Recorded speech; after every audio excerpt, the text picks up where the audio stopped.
Daily Devotion with Pastor Balla for June 28th, 2020, from 1 Samuel chapter 10, the public announcement of the king. All of Israel would gather for the announcement of the king. Just like the installation of a new pastor, everyone shows up and there was a lot of excitement in the air. There was probably even a little bit more excitement during this time because the people did not know who was going to be king. Saul didn't say a word when he returned home. He didn't talk about meeting Samuel. He didn't talk about being anointed. He kept it all to himself. And so with that amount of uncertainty, I am guessing that the major leaders of the family groups might be thinking, it could have been me. It should be me. And how would the process work? Well, if they followed previous patterns, lots would be taken. And they might be thinking, I could be chosen by lot to be the next king. So let's find out what happens. Verse 17. Now Samuel called the people together to the Lord at Mizpah, and he said to the people of Israel, Thus says the Lord, the God of Israel, I brought up Israel out of Egypt. I delivered you from the hand of the Egyptians and from the hand of all the kingdoms that were oppressing you. Samuel started by telling the people what God had done for the people. This is important. This isn't just a lesson in history, because now they are turning their backs on God and wanting their own king. But like kids who are too eager for the present to arrive, they're just thinking these are just empty words. Let's get on to the selection part then. Verse 19. Samuel continues and says, But today you have rejected your God, who saves you from all your calamities and your distresses. And you have said to him, Set a king over us. Now therefore present yourselves before the Lord by your tribes and by your thousands.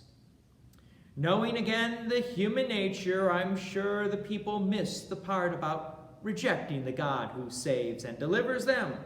And instead, we're focusing upon the selection process, in which it could be me as king.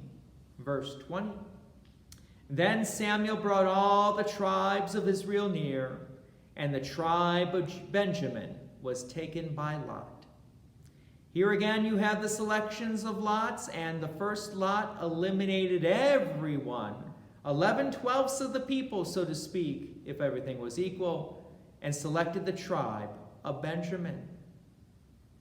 And by the way, this was the weakest tribe. So I'm sure there was a lot of personal disappointments. The lot eventually was selected to went to Saul. But where was Saul? The one who was selected by God to be king seemed to be missing. Saul knew he was anointed, and you would have thought that, he might have been edging his way up to the front to meet Samuel and to have the public announcement. But let's find out where Saul was. Verse 22. So they inquired again of the Lord, Is there a man still to come? And the Lord said, Behold, he has hidden himself among the baggage. Verse 23. Then they ran and took him from there. And when he stood among the people, he was taller than any of the people from his shoulder upward. And Samuel said to all the people, Do you see him whom the Lord has chosen? There is none like him among all the people. And all the people shouted, Long live the king. I will admit, being in a position of authority can be a scary idea. The first day of Saul being king, Saul also had to learn an important lesson that all leaders must learn. That lesson, you can't please everyone, no matter what you do or don't do. Verse 27. But some worthless fellows said, How can this man save us? And they despised him and brought him no present. but he held his peace. Very wise of Saul to hold his peace, at least at this point. God didn't set up the people of Israel for failure by choosing Saul. Saul was a good candidate, as I mentioned yesterday. He was tall, he was good looking, he came from a family of some affluence, and God's Spirit was even upon him. What more could you ask for Saul to continue in that spirit? We'll find out more about that later.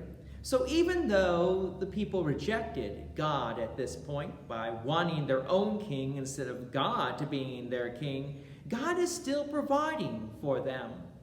God didn't just sit there and say, fine, I will pick the worst king possible so that you suffer and cry out to me to return to you. He could have done that. But instead, he chose Saul. And Saul was a good fit for the people, at least at the moment. Join me again tomorrow as we hear about Saul's first challenge. God's peace and many blessings be with you. Thank you for watching, and please take an opportunity to share this video with others. If you have enjoyed these daily devotions, please consider making a donation to Peace Lutheran Church at 24024 West Main Street, Plainfield, Illinois, 60544. Thank you again for watching.